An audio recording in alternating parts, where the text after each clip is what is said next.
Don't announce your engagement at someone else's wedding, or this might just happen to you. Originally I posted this to r/PettyRevenge, but I think it belongs here, and #X200B. Last summer I was at a cousin's wedding. His bride and her family had been close with ours since before I was born, and the couple had known each other since they were toddlers, so it was a particularly exciting event for both sides of the family. However, after the ceremony was over and the party had only just started, one of the bridesmaids decided to announce her own engagement. The attention was immediately taken away from the newlyweds and brought to the bridesmaid, who all call Sarah, and her equally smug fiancé.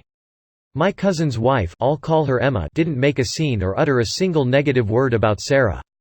She looked like she was on the verge of tears, but she kept grinning and acted very happy for the other couple. This was unusual, as Emma is typically quite confrontational and speaks her mind no matter the consequences. Sarah later picked Emma to be the maid of honor at her own wedding, which took place last weekend. I wasn't there for it, but my cousin sent me some of the best bits on Snapchat and explained the whole situation. This is where the fun begins. Emma's two much younger sisters were the flower girls at Sarah's wedding.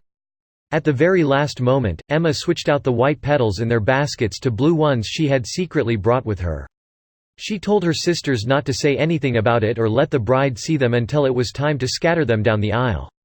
Sarah looked very confused upon seeing the blue petals, which didn't coordinate whatsoever with her theme, but of course she didn't say anything about it in the moment.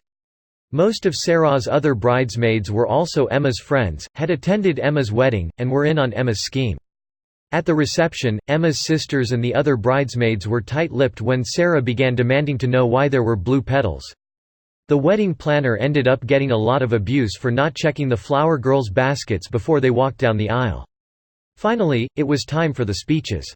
The speeches took place in front of a massive screen, displaying a loop of photos with Sarah and her husband, which had been compiled by Emma.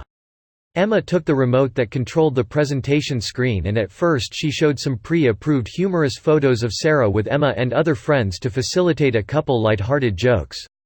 Then, at the very end, Emma said to Sarah that she must be wondering why there were blue petals instead of the white ones originally planned. That was when Emma displayed the last slide from her presentation. Emma announced in front of everyone that she was 5 months pregnant, and that she'd just discovered the baby was a boy, hence the blue petals. The last slide? Her ultrasound picture. There were shocked yells and gasps. Sarah had a fit, but those involved in the scheme cheered so loudly that I sincerely regret watching the Snapchat recordings with headphones. Apparently Sarah had been very nasty to her bridesmaids before, driving several of them away and forcing the others to pay ridiculous amounts of money for dresses. Emma and my cousin were eventually thrown out of the